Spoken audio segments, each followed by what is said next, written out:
మన రక్షకుడును మన ప్రభు అయిన యేసుక్రీస్తు వారి నామంలో వందనాలు తెలియచేస్తూ ఉన్నాను. అందరికి వందనాలమ్మా. కొద్ది నిమిషాలు మనము దేవుని వాక్యాన్ని ధ్యానం చేసుకుందాం. శ్రద్ధ కలిగి దేవుని మాటలు ఆలకించాలని మనం చేస్తూ ఉన్నాను. యోప్తా కుమార్తెని గురించి కొన్ని విషయాలు మనము తెలుసుకుందాం. న్యాయాధిపతుల కాలంలో ఇశ్రాయేలీయుల యొక్క కాలచక్రాన్ని గురించి నేను మీకు గతంలో తెలియచేశాను. ఏంటి వారి కాలచక్రం అంటే, వారు పాపం చేయటం, పాపం చేసిన తర్వాత దేవుడు వారిని దాస్యంలోనికి పంపించటం, దాస్యంలో కొంతకాలం కొన్ని సంవత్సరాలు బాధింపబడిన తర్వాత వారు దేవునికి ప్రార్థన చేయటం, దేవుడు వారి మొర ఆలకించి వారి కొరకు ఒక న్యాయాధిపతిని పంపించటం, తర్వాత మరలా వాళ్ళకి కొంతకాలం నెమ్మది రావటం, మరలా ఆ కొంతకాలం తర్వాత వారు మరలా దేవుని దృష్టికి పాపం చేయటం జరిగింది. ఇలా ఈ న్యాయాధిపతుల కాలంలో ఇశ్రాయేలీల పరిస్థితి అంతా కూడా ఒక కాలచక్రంలా తిరుగుతూ ఉంది. అదే రీతిగా ఇశ్రాయేలీలు మరలా దేవుని దృష్టికి పాపం చేశారు. మరలా వారు ప్రార్థన చేసినప్పుడు దేవుడు వారిని విడిపించటానికి, అంటే వారు పాపం చేసినప్పుడు దేవుడు మరలా ఒక అన్యరాజుకి ఇశ్రాయేలీలను అప్పగించారు. మరలా వారు ప్రార్థన చేసినప్పుడు వారిని విడిపించడానికి ఒక న్యాయాధిపతిని దేవుడు ఎంపిక చేశారు. ఆ న్యాయాధిపతి ఎవరంటే యోప్తా. ఈ యోప్తా అమ్మోనీయులతో యుద్ధం చేయటానికి వెళ్ళటానికి ముందు ఒక మ్రొక్కుబడి చేసుకుంటాడు.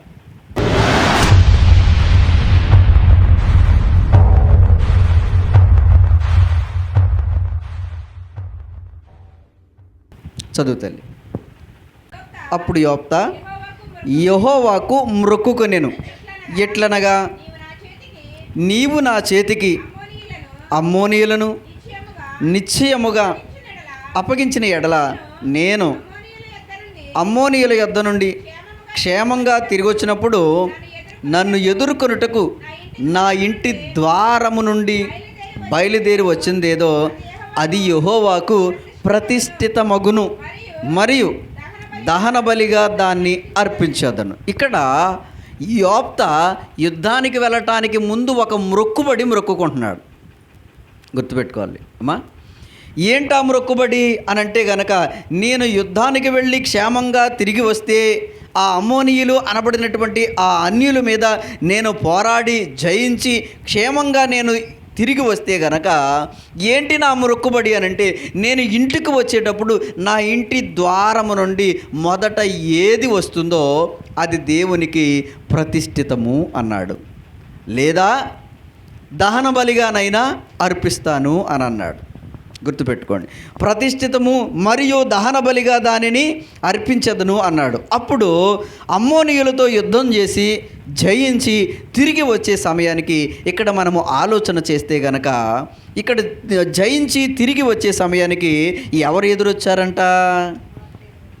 యోప్తా యొక్క కుమార్తె ఎదురొచ్చింది. జాగ్రత్తగా ఆలోచన చేయండి. యుద్ధములో జయించి తిరిగి క్షేమంగా వస్తే తన ఇంటిలో నుంచి ఏదైతే మొదట వస్తుందో అది దేవునికి ప్రతిష్ఠితము అన్నాడు, లేదా దహన బలిగానైనా ఇచ్చేస్తానన్నాడు.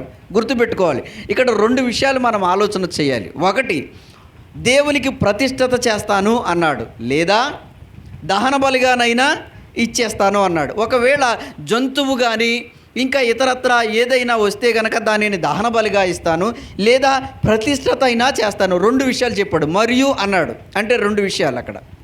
అయితే ఇంటిలో నుండి మొదట వచ్చింది ఎవరంట? తన కుమార్తె వచ్చింది. 34వ వచనాన్ని చదువుతాను. యోప్తా మిస్పాలోనున్న తన ఇంటికి వచ్చినప్పుడు అతని కుమార్తె తంబురతోనూ నాట్యముతోనూ బయలుదేరి అతన్ని ఎదుర్కొనెను. ఆమె గాక అతనికి మగ సంతానమే కానీ ఆడ సంతానమే కానీ లేదు. కాబట్టి అతడు ఆమెను చూచి తన బట్టలు చింపుకొని ఏమంటున్నాడు తెలుసా? అయ్యో నా కుమారి, నీవు నన్ను బహుగా కృంగజేశావు. ఎందుకో తెలుసా? నన్ను తల్లడింప చేయువారిలో ఒకటివై నీవు ఉన్నావు. దేవునికి నేను మాటిచ్చాను అని చెబుతున్నాడు. ఇక్కడ జాగ్రత్తగా ఆలోచన చేస్తే కనుక, తన ఇంటిలో నుంచి తన ద్వారంలో నుంచి ఎప్పుడైతే తన కుమార్తె పరిగెత్తుకొచ్చిందో, ఎలా వచ్చిందంట? తంబురతోనూ కదా అమ్మా, నాట్యముతోనూ బయలుదేరి వచ్చిందంట. తంబురుతోనూ నాట్యముతోనూ కదా బయలుదేరి వచ్చినటువంటి తన కుమార్తెను చూసి మామూలుగా అయితే జనరల్గా సంతోషించాలి. జయాన్ని పొందినటువంటి నాకు నా కుమార్తె చక్కని ఆహ్వానాన్ని పలుకుతుందని మామూలుగా అయితే సంతోషించాలి. కానీ ఇక్కడ యోప్తా అంట కృంగిపోయాడు. ఎందుకు కృంగిపోయాడంటే అప్పటికే దేవునికి ఒక మాట ఇచ్చాడు. ఏంటా మాట అనంటే గనక ఒక మ్రొక్కుబడి చేసుకున్నాడు. ఏంటా మ్రొక్కుబడి అనంటే గనక ఇంటిలో నుండి మొదట ఏది వస్తుందో అది దేవునికి ప్రతిష్ఠితం. అవునా? ఏది వస్తుందో అది దేవునికి ప్రతిష్ఠితం, లేదా దహన బలిగానైనా ఇస్తానంటున్నాడు. కాబట్టి ఇప్పుడు ఏమవుతుందంటే కృంగిపోవటానికి కారణం ఏంటో మనం తెలుసుకోవాలి. ఎందుకు కృంగిపోయి ఉంటాడంటావు అసలు? ఇక్కడ జాగ్రత్తగా ఆలోచన చేయాలి. అమ్మా, ఎందుకు కృంగిపోయి ఉంటాడంటారు? ఎందుకు కృంగిపోయి ఉంటాడు అని అంటే ఇక్కడ మనం ఆలోచన చేయవలసినటువంటి విషయం ఏంటంటే, ఒకటి, ఏదైనా జంతువు వస్తే గనక, ఏదైనా పశువు వస్తే గనక, గొర్రె లేకపోతే పొట్టేలో లేకపోతే ఒక మేకో లేకపోతే ఒక ఇంకేదైనా ఎద్దో ఏదైనా వస్తే గనక దాన్ని దహన బలిగా ఇచ్చేదుడు, లేదనుకుంటే ప్రతిష్ఠిత అయినా చేసేదుడు. కానీ ఎవరు వచ్చారు అని అంటే కుమార్తె వచ్చింది. ఈ కుమార్తె విషయంలో ఎందుకు కృంగిపోతున్నాడంటే అక్కడ రాయబడిన మాట ఏంటంటే ఆమె తప్ప ఇంకా కుమారులు కానీ కుమార్తెలు కానీ యోప్తాకి లేరు. అంటే యోప్తాకి ఏకైక కుమార్తె ఒక్కతి మాత్రమే ఉంది. ఇప్పుడు ఒక్కగానొక్క కుమార్తెని ఏం చేయాలి చెప్పండి? దేవునికి ప్రతిష్ఠిత చేయాలి. గుర్తుపెట్టుకోండి, దేవునికి ప్రతిష్ఠిత చేయాలి. నేను నా దేవునికి యెహోవాకు మాట ఇచ్చి ఉంటిని అని అంటూ ఉన్నాడు కదా. నేను యెహోవాకు మాట ఇచ్చి ఉన్నాను అని అన్నారు. ఇక్కడ మనం గుర్తుపెట్టుకోవాల్సిన విషయం ఏంటంటే చాలామంది దీన్ని తప్పుగా అర్థం చేసుకుని దేవుడు బలి అడిగాడు కాబట్టి అక్కడ యోప్తా తన కుమార్తెను దహన బలిగా ఇచ్చేశాడు అనేటువంటి ఆలోచన కలిగి ఉన్నారు. చాలామంది దేవుడు నరబలి కోరారు కాబట్టి యోప్తా కుమార్తెను దహన బలిగా దేవుడికి ఇచ్చేశాడు. ఆ దహన బలి దేవుడు అంగీకరించాడు కాబట్టి ఆ బలిని దేవుడు కోరుకున్నాడు అని చాలామంది తప్పుగా అర్థం చేసుకున్నటువంటి దేవుని వాక్య వ్యతిరేకులు చాలామంది ఉన్నారు. ఇక్కడ మనం అర్థం చేసుకోవాల్సింది ఏంటంటే రెండు విషయాలు మనం అర్థం చేసుకోవాలి. ఒకటి ప్రతిష్ఠిత, రెండోది దహన బలి. దేనిని ప్రతిష్ఠిత చేస్తారు అనంటే కొన్ని విషయాలు మనం ఆలోచన చేద్దాం. ప్రతిష్ఠిత చేసేవి కొన్ని ఉన్నాయి, దహన బలిగా ఇచ్చేటువంటివి కొన్ని ఉన్నాయి. ఒకసారి మనం వేటిని ప్రతిష్ఠిత చేయొచ్చో వేటిని దహన బలిగా ఇవ్వచ్చో ఇక్కడ మనం ఆలోచన చేయాలి. లేవియాకాండ గ్రంథము 27వ అధ్యాయంలో మనం చూసినప్పుడు లేవియాకాండ గ్రంథం 27:28 అయితే మనుషుల్లో కానీ జంతువుల్లో కానీ స్వాస్థ్యమైన పొలములో కానీ తనకు కలిగిన వాటన్నిటిలో దేనినైనను ఒకడు యెహోవాకు ప్రతిష్ఠించిన ఎడల అన్నారు. అంటే దేవునికి ప్రతిష్ఠిత చేసే దానిలో ఏమున్నాయి? మొదట మనుషులు, జంతువులు, స్వాస్థ్యము అన్నారు. స్వాస్థ్యం అంటే ఆస్తి. తర్వాత ఇంకేముంది? పొలము కదా. స్వాస్థ్యం అంటే ధనము లేదా ఆస్తి ఏదైనా అవ్వచ్చు. ఇంకా పొలము అన్నారు. తనకు కలిగిన వాటిలో దేనినైనా కదా దేవునికి ప్రతిష్ఠిత చేసే అవకాశం ఉంది. ఆలోచన చేయండి. ఒక్కోసారి మనుషుల్ని ప్రతిష్ఠిత చేస్తారంట. నేను నా బిడ్డను, నా కుమార్తెని, నా కుమారుడిని కదా.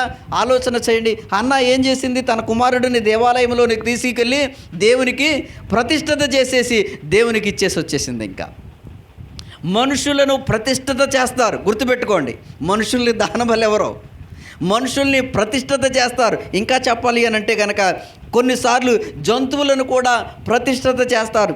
కొన్నిసార్లు తనకు కలిగినటువంటి స్వాస్థ్యాన్ని, పొలమని కదా.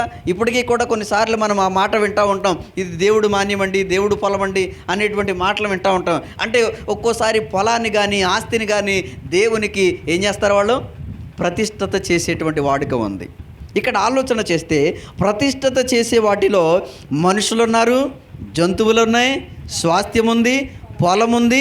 ఇంకా తనకు కలిగిన దానిలో దేన్నైనా కూడా ప్రతిష్ఠిత చేయొచ్చు అనే మాట ఇక్కడ రాయబడి ఉంది. ద్వితీయోపదేశకాండ గ్రంథం 14వ అధ్యాయము 2వ వచనం చదువుతాలి.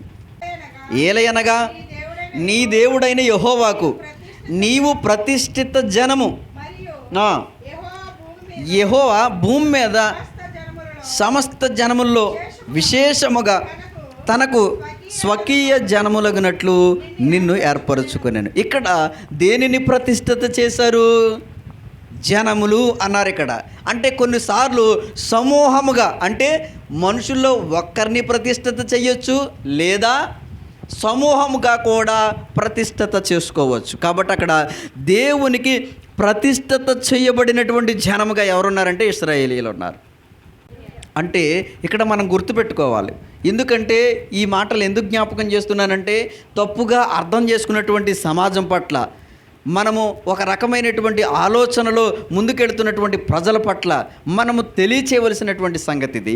తర్వాత మీరు కూడా తెలుసుకోవలసినటువంటి సంగతి ఇది. ఒకవేళ మీరు కూడా సరిగా అర్థం చేసుకోకపోతే, సరిగా ఈ వాక్యాన్ని సరిగా చదవకపోతే, సరిగా మనసు పెట్టి అర్థం చేసుకోకపోతే, మీరు కూడా బహుశా అనుకుండొచ్చు, యోప్తా తన కుమార్తెను దేవునికి దహన బలిగా అర్పించేసాడేమో. ఎందుకంటే అక్కడ ఏం రాయబడి ఉందంటే, తాను మొక్కుకొనిన ప్రకారము యోప్తా చేసెను అని రాయబడి ఉంది. కాబట్టి ఒకవేళ తనేం మొక్కుకున్నాడు, దహన బలిగా ఇస్తానన్నాడు, తన కుమార్తెను దహన బలిగా ఇచ్చేశాడేమో అని అనుకుంటాం. గుర్తుపెట్టుకోండి. అందుకనే పరీక్ష పెట్టడానికి ఇస్సాకుని ఇమ్మని దేవుడు అడిగాను, కానీ తీసుకున్నాడా? తీసుకోలేదు కదా. పరీక్ష పెట్టడానికి మాత్రమే ఇస్సాకుని బలిగా ఇమ్మని దేవుడు చెప్పాడు, కానీ చివరికి ఇవ్వనివ్వలేదు, తీసుకోలేదు కూడా. దానికి బదులుగా దేవుడు అక్కడ వేరొక బలిగా ఇవ్వవలసినటువంటి దానిని, జంతువుని ఏర్పరిచినట్లుగా మనం చూస్తూ ఉన్నాం. ఇకపోతే ఇక్కడ మనం ఆలోచన చేస్తే, ఇక్కడ ప్రతిష్ఠిత చేసేటువంటి వాటిలో మనుషులున్నారు, జంతువులు ఉన్నాయి, స్వాస్థ్యం ఉంది, పొలం ఉంది, ఇంకా తనకు కలిగిన దానిలో ఏదైనా కూడా ప్రతిష్ఠిత చేయొచ్చు అన్నారు. కొన్నిసార్లు వస్తువులు కూడా ప్రతిష్ఠితగా ఇవ్వచ్చు. జకర్యా 14:20 నుంచి చదవండి. ఆ దినమున గుర్రముల యొక్క కళ్ళెముల మీద యెహోవాకు ప్రతిష్ఠితము అను మాట వ్రాయబడెను. యెహోవా మందిరములోనున్న పాత్రలున్నాయి, బలిపీఠము ఎదుటనున్న పళ్ళెముల వలె ప్రతిష్టములుగా ఎంచబడెను. యెరూషలేమునందును యోధాదేశమందును ఉన్న పాత్రలన్నీ సైన్యములకు అధిపతియగు యెహోవాకు ప్రతిష్ఠితమగును. అంటే కొన్నిసార్లు వస్తువులు కూడా దేవునికి ప్రతిష్ఠిత చేస్తారు. ప్రతిష్ఠిత చేసే వాటిలో కొన్నిసార్లు వస్తువులు ఉన్నాయి. ఇక్కడ కొన్ని వస్తువులు కూడా రాయబడిన ఎక్కడున్నాయి అంటే, ఆలోచన చేస్తే కనుక పరిశుద్ధ స్థలములో ఉన్నటువంటి ఆ పాత్రలన్నీ కూడా దేవునికి ప్రతిష్ఠిత చేయబడినటువంటి వాటిగా ఉన్నాయి. ఇక్కడ మనం ఆలోచన చేస్తే కనుక, కాబట్టి ఆలోచన చేస్తే కనుక ఆ ప్రతిష్ఠితమైనటువంటివి అక్కడే దేవుని సన్నిధిలో మాత్రమే ఉపయోగిస్తూ ఉంటారు. ఇంకా ఆలోచన చేస్తే కొన్నిసార్లు వస్తువులతో పాటు కొన్నిసార్లు ప్రతిష్ఠిత చేసేటువంటిది ఇంకేముందంటే, నిర్గమకాండ గ్రంథము 29వ అధ్యాయం 28వ వచనం. అర్పణ గనుక నిత్యమైన కట్టడి చొప్పున అది ఇశ్రాయేలీయుల నుండి అహరోనుకును అతని కుమారులకును నగును. అది ఇశ్రాయేలీయులు అర్పించు సమాధాన బలిలో నుండి తాము చేసిన ప్రతిష్టార్పణ, అనగా వారు యెహోవాకు చేసిన ప్రతిష్టార్పణగా నుండును. మరియు అహరోను ప్రతిష్ఠిత వస్త్రములను అతని తరువాత అతని కుమారులకును వారు అభిషేకము పొందుటకును ప్రతిష్ఠింపబడుటకును వాటిని ధరించుకొనవలెను. జాగ్రత్తగా ఆలోచన చేస్తే గనక పరిశుద్ధ స్థలములోనికి వెళ్ళేటప్పుడు, యాజకుడు పరిశుద్ధ స్థలములోనికి వెళ్ళేటప్పుడు కొన్నిసార్లు వస్త్రాలు కూడా ప్రతిష్ఠిత చేస్తారు. అంటే కొన్నిసార్లు దేవాలయంలో యాజకుడు పరిచర్య చేయటానికి కొన్నిసార్లు వస్త్రాలు కూడా ప్రతిష్ఠిత చేస్తారు.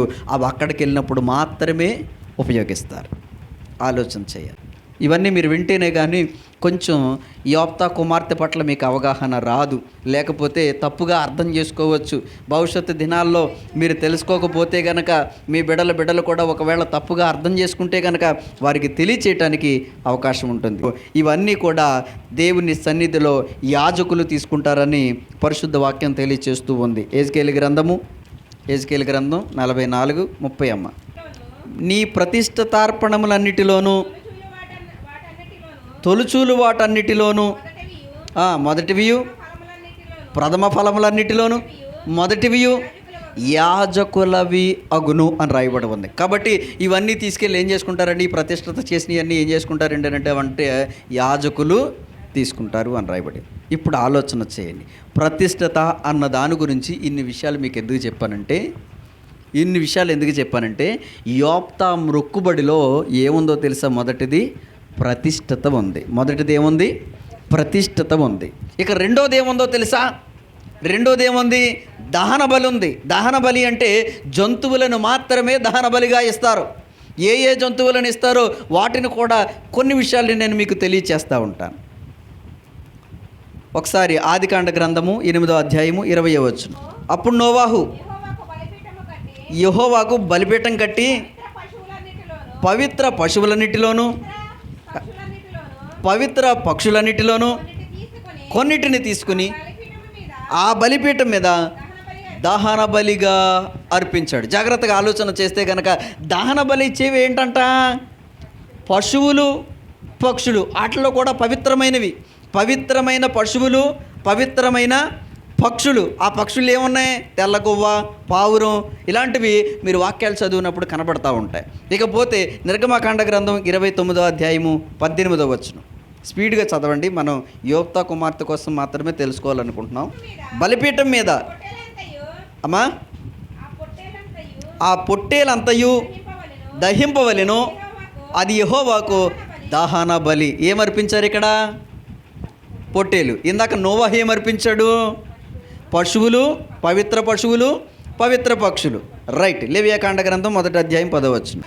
దహన బలిగా అతడు అర్పించింది ఏంటంటే గొర్రెల యొక్క కానీ మేకల యొక్క కానీ మందలోనిదైన ఎడల చాలు తల్లి. ఇక్కడ దేన్ని నేర్పించారు దహన బలిగా? గొర్రె పిల్ల, మేక పిల్ల మరియు మందలోది ఏదైనా అని రాయబడతా ఉంది. కాబట్టి గొర్రె, మేక, పొట్టేలు, పవిత్ర పశువులు, పవిత్ర పక్షులు. తర్వాత లేవియాకాండ గ్రంథం 9వ అధ్యాయం 2వ వచనం. నీవు పాప పరిహారార్థ బలిగా నిర్దోషమైన యొక్క కోడె దూడను ఏం చేయాలంట? దహన బలిగా. నిర్దోషమైన యొక్క పొట్టేలును యెహోవా సన్నిధికి తీసుకొని రమ్ము అన్న. ఇక్కడ ఏం రాయబడి ఉందంటే కోడె దూడ. అర్థమవుతుందా? ఏముంది ఇక్కడ? కోడె దూడని దహన బలిగా. తర్వాత 2వ సమూయేలు 24:24. రాజు నేను అలాగూ తీసుకునను వెల ఇచ్చి నీ యొద్ద కొందును, వెల ఇయ్యక నేను తీసుకున్న దానిని నా దేవుడైన యెహోవాకు దహన బలిగా అర్పించనని అరోనాతో చెప్పి ఆ కళ్ళెమును ఎడ్లను 50 తులముల వెండికి కొనెను. ఇక్కడ దహన బలిగా అర్పించడానికి రాజు అంట ఏం కొన్నాడో? ఎడ్లు కొన్నాడు. ఇప్పుడు గుర్తుపెట్టుకోండి. రైట్. ఇప్పుడు మనం జాగ్రత్తగా ఆలోచన చేయవలసినటువంటి విషయం ఏంటంటే, ఇన్ని రెఫరెన్స్లు మీకు ఎందుకు జ్ఞాపకం చేశానంటే, దేవునికి ప్రతిష్ఠిత చేయబడినటువంటి వాటిలో మనుషులు ఉన్నారు, దహన బలిగా అర్పించేటువంటి వాటిలో మనుషులు లేరు. గుర్తుపెట్టుకోవాలి. దేవునికి ప్రతిష్ఠిత చేసిన దానిలో మనుషులు ఉన్నారు కదా, మనుషులు అన్నారు. లేదా మీరు నాకు స్వకీయ జనమగును, మీరు నాకు ప్రతిష్ఠితమగును అనే మాటలు రాయబడతా ఉన్నాయి. అంటే ప్రతిష్ఠిత చేసిన వాటిలో ఎవరున్నారు? మనుషులు ఉన్నారు. కానీ దహన బలిగా అర్పించే, దహనం అంటే కాల్చటం కదా, బలిపీఠాన్ని కట్టి కాల్చటం దహనం అంటే అదే. కానీ దహన బలిగా అర్పించినటువంటి వాటిలో మనిషి లేడు. ఏమున్నాయి? జంతువులు ఉన్నాయి, పక్షులు ఉన్నాయి, పొట్టేలు ఉంది, గొర్రెలు ఉన్నాయి, మేకలు ఉన్నాయి, కోడి దూడ ఉంది, ఎడ్లు ఉన్నాయి. ఇవన్నీ కూడా ఇక్కడ ఆలోచన చేస్తే కనుక ఇవి దేవునికి దహన బలిగా అర్పించారు తప్ప మనిషిని ఎక్కడా దహన బలిగా అర్పించినట్లు లేదు. అర్థమవుతుందా? కాబట్టి మరి ఇక్కడ యోప్తా దేనికి బాధపడ్డాడు అని అంటే, తనకి ఇంకా పిల్లలు లేరు, ఉన్న ఏకైక కుమార్తెను దేవునికి ఇచ్చేస్తా ఉన్నాడు. దేవునికి ఇచ్చేయటం అంటే ఇంకా వివాహము కాకోకుండా దేవుని పరిచర్యలో వాడబడటానికి, దేవుని సన్నిధిలో పరిచర్య చేయటానికి, దేవునికి సమర్పణగా ప్రతిష్ఠిత చేసేస్తూ ఉన్నాడు. తర్వాత మరి ఎందుకు దుఃఖపడుతున్నాడంటే, ఇక తన యొక్క వంశంలో మరొకరు వచ్చే అవకాశం లేదు. అది తన బాధ. తన వంశంలో తన ఇంటి పేరు కానీ తన వంశంలో తన సంతానం కానీ అభివృద్ధి చెందటానికి అవకాశం లేదు. ఉన్నదే ఒక కుమార్తె, ఆ కుమార్తెను దేవునికి ఇచ్చేస్తానని మొక్కుకున్నాడు. ఇక్కడ అందుకు ఏడ్చాడు, అంతేగాని దహన బలిగా ఇవ్వడానికి ఏడవలేదు. అర్థమవుతుందా? ఇక్కడ ఆలోచన చేస్తే ఒకవేళ దహన బలిగా ఇవ్వటానికి ఒకవేళ యోప్తా ఏడ్చాడు అని మనం అనుకుంటే, ఇక్కడ యోప్తా కుమార్తె కూడా ఏమంటుందంటే, నేనెళ్ళి నా కన్యత్వమును గూర్చి 2 నెలలు ప్రలాపించి వస్తాను అని పర్మిషన్ తీసుకుంది. ఏమంది? కన్యత్వాన్ని గురించి. ఎందుకు కన్యత్వాన్ని గురించి అని అంటే, యవ్వన ప్రాయములో పుట్టేటువంటి కదా ఈ ఆలోచనలు, వీటన్నిటిలో ఇంతవరకు ఎన్నో ఆశలు కలిగి ఉండొచ్చు బహుశా. యవనంలోకి వచ్చిన కాడ నుంచి కూడా తన యొక్క యవన ప్రాయం ఎలా గడపాలో కదా, ఎలాంటి వారిని వివాహం చేసుకోవాలో కొన్ని ఆలోచనలు, కొన్ని తలంపులు కలిగి ఉండొచ్చేమో. ఒకవేళ వాటన్నిటి విషయంలో నా కన్యత్వాన్ని గురించి ప్రలాపిస్తాను, ఎందుకంటే నా కన్యత్వాన్ని ఇక నుంచి అందులో వచ్చేటువంటి ఆ కోరికలన్నిటిని ఇక నుంచి చంపుకొని దేవుని కొరకు జీవించాలి. కాబట్టి కన్యత్వాన్ని గురించి కదా యోప్తా కుమార్తె ప్రలాపించినట్లుగా ఇక్కడ మనం చూస్తూ ఉన్నాం. కాబట్టి దేవుని పరిచర్య కొరకు ప్రతిష్ఠించాడు యోప్తా తన కుమార్తెను. హల్లెలూయా. ఇప్పుడు ఆలోచన చేస్తే యోప్తా కుమార్తె నుండి మనం మొదట నేర్చుకోవలసిన విషయం ఏంటంటే, యోప్తా కుమార్తె స్తుతించుచు తంబురతో నాట్యముతో దేవుని కార్యాన్ని ఘనపరుస్తూ పరిగెత్తుకుని వచ్చింది యోప్తా కుమార్తె. అంటే యోప్తా కుమార్తె మొదటగా దేవునిని స్తుతించే బిడ్డగా ఉంది. అర్థమవుతుందా? ఈ కాలం బిడ్డలు దేవుని స్తుతించేవారిగా ఉన్నారా అని అంటే, సెల్ ఫోన్లో రకరకాలైనటువంటి టిక్టాక్ షోలు చేసేటువంటి వాళ్ళు కదా, ఈ ఫోన్ వచ్చిన తర్వాత ఎవరి టాలెంట్ వాళ్ళు చూపించేటువంటి వారిగా ఉన్నారు. కాబట్టి ఫోన్లతో గడిపే వాళ్ళు ఉన్నారు, కానీ దేవునితో స్తుతించి దేవునితో గడిపేటువంటి యవన బిడ్డలు ఉన్నారా అని అంటే లేరు. ఖాళీ సమయము దొరికితే టీవీలు చూడటం, ఖాళీ సమయాలు దొరికితే కాలక్షేప కబుర్లు చెప్పుకోవటం, ఖాళీ సమయము దొరికితే ఇష్టానుసారంగా తమకు నచ్చినట్లుగా జీవించేటువంటి ప్రయత్నం చేస్తున్నారు. కానీ యోప్తా కుమార్తె దేవునిని స్తుతించేటువంటి బిడ్డగా ఉంది. ఇంకా ఆలోచన చేస్తే గనక యవ్వన జీవితాన్ని దేవునికి సమర్పించటానికి ఇష్టపడింది యోప్తా కుమార్తె. అదే మనోళ్ళైతే, ఒరే నాన్న, చిన్నప్పుడు నువ్వు అటో ఇటోగా ఉన్నావు, చాలా కష్టతరమైనటువంటి పరిస్థితిలో, ప్రభువా ఇదిగో నాయనా వీడిని బతికించు, నీ సేవకి ఇచ్చేస్తానని మొక్కుకున్నాను, కాబట్టి నువ్వు సేవ చేయరా అని అన్నావు అనుకో, ఏమంటారు ఈ కాలం పిల్లలు?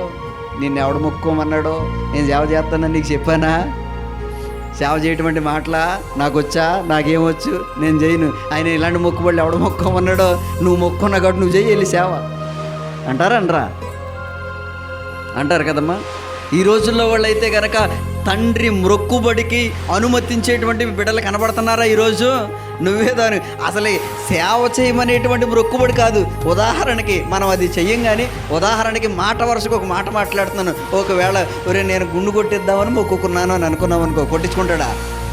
ఆ సేవ గొడవ పక్కన పెట్టండి, ఉదాహరణకు అంటున్నాను. మనం ఏం గుళ్ళు కొట్టించుకుని మొక్కుబళ్ళు మనం చెయ్యం, కానీ ఒకవేళ ఒరే నాయన నేను పలానా కార్యం జరిగితే గుండు కొట్టిస్తానంటే నేను మొక్కుకున్నాను రా, కాబట్టి నువ్వు గుండు కొట్టించుకోరా అన్నావు అనుకో, ఒప్పుకుంటాడు. అమ్మో ఇంకేమమ్మాలి, నా జుట్టు అంతా నేను తీసేస్తే కనుక నా ఫ్రెండ్స్ ముందు నేను ఏమైపోవాలి, నేను ఎంత అవమానమో, అబ్బా నిన్నటి దాకా నా జుట్టుని ఇలా ఎగరేసుకుంటా తిరిగాను మోటార్ సైకిల్ మీద, ఇప్పుడు సడన్గా నాకు కదా ఇలా అయితే కనుక నా స్నేహితులు నన్ను ఎంత ఏడిపిస్తారో అని ఒప్పుకుంటాడా? ఒప్పుకోడు. ఇంకా ఆలోచన చేస్తే కనుక ఏదైనా దేవుని సన్నిధిలో చిన్న పరిచర్య చేయటానికైనా, లేకపోతే దేవుని యొక్క ఆధ్యాత్మిక విషయాలలో దేనికైనా నేను ఈ మొక్కుబడి చేసుకున్నాను నానా. నా కుటుంబంలో నేను నా పిల్లలు ఎప్పుడూ కూడా సేవకులకి ఆతిథ్యం ఇవ్వాలని మొక్కుకున్నాను, కాబట్టి నా తర్వాత నీవు ఈ పనిని కొనసాగించాలి అన్నావు అనుకో, నీకేదో గడిచింది కాబట్టి ఇట్టావు. ఎవడ మొక్కమన్నాడు ఆ మొక్కుబడి? నేను ఎక్కడ ఎడతాను, నాకెక్కడ కుదురుతుంది, నా భార్య అసలే ఉండదు అంటారనరా. తండ్రి మొక్కుబడిని కొనసాగించు వారు ఎవరైనా ఉన్నారా? తండ్రి మొక్కుబడికి కదా అనుమతించేటువంటి వాళ్ళు ఉన్నారా? లేరు. కానీ యోప్తా కుమార్తె ఏమన్నదో తెలుసా? నేను దేవునికి మాట ఇచ్చానమ్మా అని అంటే, నీ మాట చొప్పునే నెరవేర్చు, నాకు 2 నెలల వ్యవధి ఇవ్వండి, నేను వెళ్ళి నా కన్యత్వాన్ని గురించి నేను ప్రలాపించి వస్తానని అన్నది. అనగా యవ్వన జీవితాన్ని 1 రోజు కాదు 2 రోజులు కాదు మొక్కుబడంటే, ఇక జీవిత పర్యంతము యవ్వనంలో పుట్టే కోరికలను చంపుకుని బ్రతకాలి. దేవునికి ప్రతిష్టత చేయబడటం అంటే శరీరాన్ని లొంగ తీసుకుని శరీరాశలకి సిలువేసేసి శరీరం విషయంలో ఏ మాత్రమో కూడా పాపానికి తావియ్యకోకుండా, పాపం చేయటానికి ఈ దేహము నాది కాదు, ఇది దేవునికి ఇచ్చేసాను కదా, సజీవ యాగముగా మీ యొక్క కదా మీ దేహములను సజీవ యాగముగా దేవునికి సమర్పించుడి అని వాక్యం ఉంది. దేహాన్ని దేవునికి యాగముగా సమర్పించేసుకున్న తర్వాత ఇక పాపం చేయటానికి తావీ లేదు. కాబట్టి 1 రోజు కాదు 2 రోజులు కాదు, జీవిత పర్యంతము కూడా తన యవ్వన ప్రాయాన్ని, తన కోరికలను చంపుకుంటూ దేవుని కొరకు జీవించాలి. సామాన్యమైన విషయం కాదు. అయినా సరే మొక్కుబడికి అంగీకరించింది. కాబట్టి ఆలోచన చేయాలి. జీవిత కాలం కూడా తన కోరికలను చంపుకొని జీవించటానికి ఇష్టపడింది. ఆలోచన చేయాలి. మనలో మన మాట మనందరికీ పరిచయస్తులుగా ఒక మాట మీకు జ్ఞాపకం చేస్తున్నాను. కోరికలు జీవితాంతం చంపుకొని బ్రతకటం అంటే అది సామాన్యమైన సంగతి కాదు. ఈరోజు భార్య దుబాయ్ వెళ్ళిందంటే 2 సంవత్సరాలకి తిరిగి వస్తుందంటే 2 సంవత్సరాలు కోరికలు చంపుకోలేకపోతున్నాడు భర్త. అవునా కాదా? ఒకవేళ భర్తే గనక ఇతర దేశం జీవనోపాధి నిమిత్తం వెళితే గనక భార్య వచ్చేంత వరకు కూడా, తన భర్త వచ్చేంత వరకు కూడా తన కోరికలను చంపుకుని 2 ఏళ్ళు ఉండలేకపోతుంది. అవునా కాదా? కాబట్టి జారత్వానికి పరుగులు పెడుతూ, కుటుంబాలను కూల్చుకుంటూ, రకరకాలైనటువంటి పరిస్థితుల్లో కొట్టుమిట్లాడుతూ విశ్వాస జీవితానికి దూరమైపోతూ ఉన్నారు. ఒక 2 ఏళ్ళు 6 నెలలు 2 ఏళ్ళు ఓ సంవత్సరమే ఈ రోజుల్లో కదా పరిశుద్ధంగా కోరికలను చంపుకొని బ్రతకలేకపోతున్నారే. జీవిత కాలమంతా కూడా కోరికలను చంపుకొని బ్రతకటం అంటే సామాన్యమైన విషయం కాదు. ఈరోజు నిజంగా నేను చెప్పాలంటే ఒక మాట, ఈరోజు వివాహం కాకోకుండా దేవుని సేవ చేయాలని సమర్పించుకుని చేస్తున్నటువంటి వారు నిజంగా చాలా చాలా ధన్యులండి. అందుకని పౌలు గారికి పెళ్ళి అవ్వలేదు, గుర్తుపెట్టుకోండి. పెళ్ళి అవ్వకుండా చేశాడు సేవ. ఏమన్నాడో తెలుసో మాట, తన పత్రికలో మాట అంటాడు, నా వలె ఉండుట మంచిది, నా వలె ఉండి సేవ చేయటం మంచిది, అయినను జారత్వం జరుగుతుంది కాబట్టి ప్రతి పురుషునికి సొంత భార్య ఉండాలి, ప్రతి స్త్రీకి సొంత భర్త ఉండాలి అని చెప్పాడు. కానీ ఏమన్నాడో తెలుసా? నా వలె ఉండటం మంచిది అన్నాడు. పెండ్లి కాని వారితో నేను చెప్పినది ఏమనగా, నా వలె ఉండుట మంచిది అన్నాడు. ఒకవేళ మీరు పరిచర్య చేయాలనుకుంటే, సేవ చేయాలనుకుంటే, నాలా చేయాలనుకుంటే మంచిది, ఇంకా మంచిది. ఇంకా కోరికలను చంపుకొని, కోరికలను సిలివేసుకుని యవ్వన ప్రాయాన్ని దేవునికి అంకితం చేసి పరిచర్య చేస్తున్నారా? మంచిది, అలా చేయండి. కానీ జారత్వం జరుగుతుంది కాబట్టి ఎందుకని మంచిది, వివాహం చేసుకుని కూడా పరిచర్య చేయండి. ఇది పౌలు గారు చెప్పిన మాట. ప్రియమైన దేవుని బిడ్డలారా, ఇక్కడ ఆలోచన చేస్తే కనుక తండ్రి మొక్కుబడికి విధేయత చూపించి యోప్తా కుమార్తె యవ్వనాన్నే దేవుని కొరకు త్యాగం చేసింది. యవ్వనాన్ని దేవుని కొరకు త్యాగం చేసింది. కాబట్టే ఈ యోప్తా కుమార్తె గురించంట, ఇంతటి త్యాగం చేసినటువంటి యోప్తా కుమార్తె దేవుని సన్నిధిలో దేవుని పరిచర్య చేయటానికి సమర్పణతో కూడినటువంటి జీవితాన్ని సమర్పించుకుని దేవుని పని కొరకే తన జీవితమని జీవిత కాలమంతా జీవించటానికి నిర్ణయం తీసుకున్నటువంటి యోప్తా కుమార్తెను గురించి యవ్వన స్త్రీలందరూ కూడా సంవత్సరానికి 4 సార్లు ఆమెను జ్ఞాపకం చేసుకునేవారంట. చదువు తల్లి. న్యాయాధిపతుల గ్రంథం 11వ అధ్యాయం చివరి వచ్చి, ఆమె పురుషుణ్ణి ఎరుగనే లేదు. ప్రతి సంవత్సరమున ఇశ్రాయేలీల కుమార్తెలు 4 దినములు గిలాదు దేశస్థుడైన యోప్తా కుమార్తెను ప్రసిద్ధ చేయుట కద్దు. ఇక్కడ ఆలోచన చేస్తే గనక సంవత్సరానికి 4 రోజులంట ఆమెను జ్ఞాపకం చేసుకుంటారట. ఆ తరం అయిపోయినా సరే ప్రతి తరంలోనూ కూడా యవ్వన బిడ్డలందరూ కూడా ఎవరిని జ్ఞాపకం చేసుకుంటున్నారు? యవ్వన జీవితాన్ని దేవునికి సమర్పించినటువంటి యోప్తా కుమార్తెను జ్ఞాపకం చేసుకుంటున్నారంట. మనం కూడా చాలాసార్లు అంటూ ఉంటాం, వాడిని చూసి నేర్చుకోరా, వీడిని చూసి నేర్చుకోరా, ఎంత బాగా చదువుతున్నాడో, ఎంత బాగా తల్లిదండ్రుల మాట వింటున్నాడో, ఎంత బాగా ఉద్యోగం చేసుకుంటున్నాడు, ఎంత బాగా సంపాదిస్తున్నాడు, వాళ్ళని చూడు వీళ్ళని చూడని మనం కూడా వీళ్ళని ప్రసిద్ధి చేస్తూ ఉంటాం కొన్నిసార్లు, అవునా కదా? ఇక్కడ ఇశ్రాయేలీయులు ఎవరిని ప్రసిద్ధి చేస్తున్నారంటే 4 రోజులంట, సంవత్సరానికి 4 రోజులు ప్రత్యేకంగా మీరు యోప్తా కుమార్తెని జ్ఞాపకం చేసుకోవాలి. తన జీవితాన్ని యవ్వన ప్రాయాన్ని దేవునికి సమర్పించుకొని యవ్వనములో తన కోరికలను చంపుకొని దేవుని కొరకు పరిశుద్ధంగా నీతిగా జీవించి ఆరాధించే బిడ్డగా, దేవుని కొరకు తన యవ్వన జీవితాన్ని త్యాగం చేసిన బిడ్డగా ఉన్నటువంటి యోప్తా కుమార్తెను చూసి నేర్చుకోండి. యవ్వనములో జీవించటం అంటే ఎలాగో, యవ్వనములో జారత్వంలో పడిపోకోకుండా ఉండటం అంటే ఎలాగో, యవ్వనములో దేవుని కొరకు పవిత్రంగా జీవించటం అంటే ఎలాగో ఎవరిని చూసి నేర్చుకోవాలంట? యోప్తా కుమార్తెను చూసి నేర్చుకోమని 4 రోజులంట, సంవత్సరానికి 4 రోజులు ప్రత్యేకంగా ఆమెను జ్ఞాపకం చేసుకుంటున్నారు. ప్రియమైన దేవుని బిడ్డలారా, ఈరోజు యవ్వన బిడ్డలు ఈ పరిస్థితిలో ఉండగలుగుతున్నారా అనంటే గనక వాళ్ళు కనీసపు మందిరానికి వచ్చేటువంటి వారిగానే లేరు. ఈరోజు సమర్పణ కలిగి దేవుని సేవకు తమ యవ్వన జీవితాన్ని సమర్పించుకుంటున్నటువంటి యవ్వన బిడ్డలు చాలా చాలా తక్కువగా కనబడతా ఉన్నారు. ఇంకా చెప్పాలి అనంటే కొన్నిసార్లు దైవజనుల యొక్క కుటుంబాలలోనే సేవకులుగా రాలేనటువంటి వాళ్ళు కూడా కొంతమంది ఉన్నారు. నాయనా, నేను నా కుటుంబము ఆశీర్వదింపబడి తరతరాలు ఈ పరిచర్య చేయడానికి మనము నియమింపబడిన వారు, నా తర్వాత నీవు సంఘ పరిచర్య చేయాలి అని అన్నారనుకో, నువ్వు చేస్తే చెయ్యి, ఇంతవరకు చేసావు కదా ఏదో, మరలా మమ్మల్ని కూడా అందులోకి లాగాలా, మాకంటూ కోరికలు లేవా, మాకంటూ ఆశలు లేవా, మాకంటూ మేమంటూ కొన్ని కదా సమాజంలో మేము ఎలా బ్రతకాలో మాకంటూ కొన్ని ఆలోచనలు లేవా, నువ్వేదో సేవ చేసావు, నీ సేవ నువ్వు సరిపెట్టుకోకుండా నీతో పాటు మమ్మల్ని కూడా ఇందులోకి లాగేయాలా, మేము కూడా ఇలాగే ఉండాలా అని అనేటువంటి వాళ్ళు కూడా ఉన్నారా లేరా? చుట్టూ మనం చాలామందిని చూస్తూ ఉన్నాం. ఈరోజు దేవాలయంలో చిన్న పని చేయటానికే అలసిపోతున్నారు, సొలిసిపోతున్నారు, వంకలు పెడతా ఉన్నారు, సణుగులు చేస్తూ ఉన్నారు. ఏదైనా చిన్న పని చేయడానికి యవనస్తుల్ని కాళ్ళబడి బ్రతిమలాల్సి వస్తుంది. ఇది నా సంఘం కొరకు నేను పరిచర్య చేయాలి, పని చేయాలి, కష్టపడాలి, ఏదోటి నా వంతుగా నేను దేవునికి సహకరించాలి అనేటువంటి ఆలోచన లేదు. ఏదైనా చిన్న పని అవసరమైతే బ్రతిమలాడలేకపోతున్నాం, అవునా కదా? పైగా తిరుగుబాటు, పెద్దల మీద తిరుగుబాటు, స్త్రీల మీద తిరుగుబాటు కదా, వంకలు సణుగులు కదా, వాళ్ళకి ఎన్నో చాలా ఆఫర్స్ ఇస్తేనే కానీ అబ్బా చేయలేనటువంటి పరిస్థితిలో ఉంటా ఉన్నారు. యవ్వన ప్రాయాన్ని దేవునికి సమర్పిస్తే దేవుడు తన చిత్తానుసారంగా గొప్ప కార్యాలు జరిగిస్తాడు వారి చేత. కాబట్టి మనము మన కుటుంబాలలో ఉన్నటువంటి యవ్వన బిడ్డలకు యోప్తా కుమార్తెను చూపించి ఆమెలో ఉన్నటువంటి మంచి లక్షణాలను జ్ఞాపకం చేసేవారిగా మనం ఉండాలి.